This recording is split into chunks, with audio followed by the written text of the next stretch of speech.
Hi, my name is Riley Wilkins, and this is my reflection about the Al Anon meeting that I attended at Presbyterian Church off of Grand Avenue in Des Moines. I went to that on September 30th at 8 p.m. It's their Monday night meeting, and they also have an AA meeting going on at the same time for people who are affected by like relatives or family members or a loved one going through alcohol AA, so they can go to Al Anon at the same time.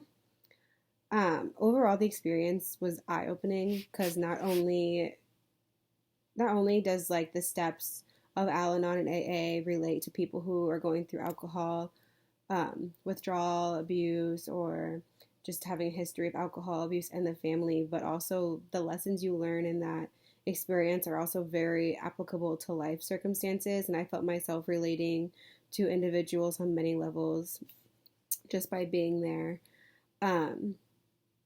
So my thoughts and feelings prior to attending, I thought it would kind of be like people sitting around and complaining and gossiping, and honestly, I feel like that's what a lot of people do when they're affected by something. There's never like a process of how like it affected you, what you contributed to it. It's always like a pity party kind of in a sense.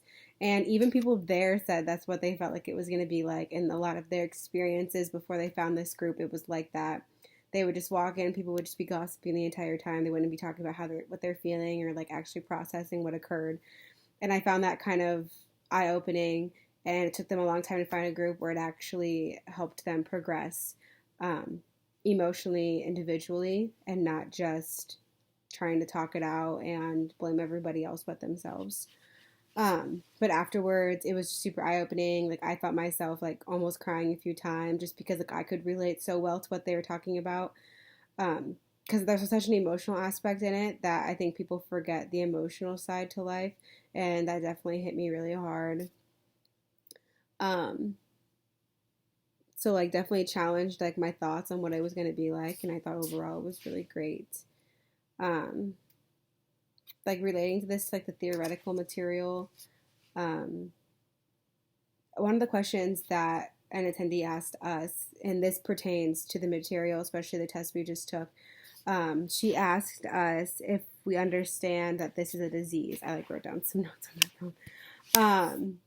She really wanted to know if that when we are taught about substance use and alcohol use disorder, that we view it as a disease and that it's something that needs to be worked on and not just like deviant behavior. And I really emphasized the fact that we do see it as the disease, that it is something that people can't help, but they can help themselves to overcome it.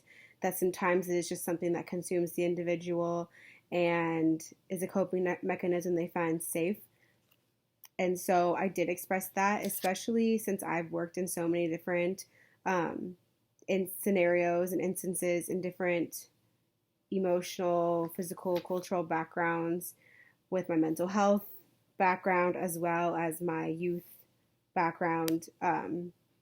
Everything that contributes to behavior is a disease, and you really have to get to where everything is stemming from, and it can't just be that you're deviant because you act like this. No, there's a reason why people act certain ways. There's a reason why people go to certain coping mechanisms, as you may say, to like get through things. There's always a reason, and that's something that I've learned a lot in this class, and I express a lot through what I have learned working and the people I've met in my own personal experiences. So like what recovery principles did you identify during the group experience? So this discussion that week was actually slogans. And so I wrote down most of their slogans because I related to a lot of them. And so I'll just name a few that I really, really liked. I'm not sure if we're supposed to say names, so I'm not going to say names. But I'll say fake names. Yeah. So Beth said her slogan was, "Is this disaster really that big to affect my serenity?" So I feel like a lot in life, we let the little things take a hold of us and affect us and our happiness. And I do that probably every week, and it's something I really, really try and work on, to take a breath and process something before I react. And it's harder said than done. It really is. It's harder to just stop and think, because we automatically react, and I think that's the hardest thing.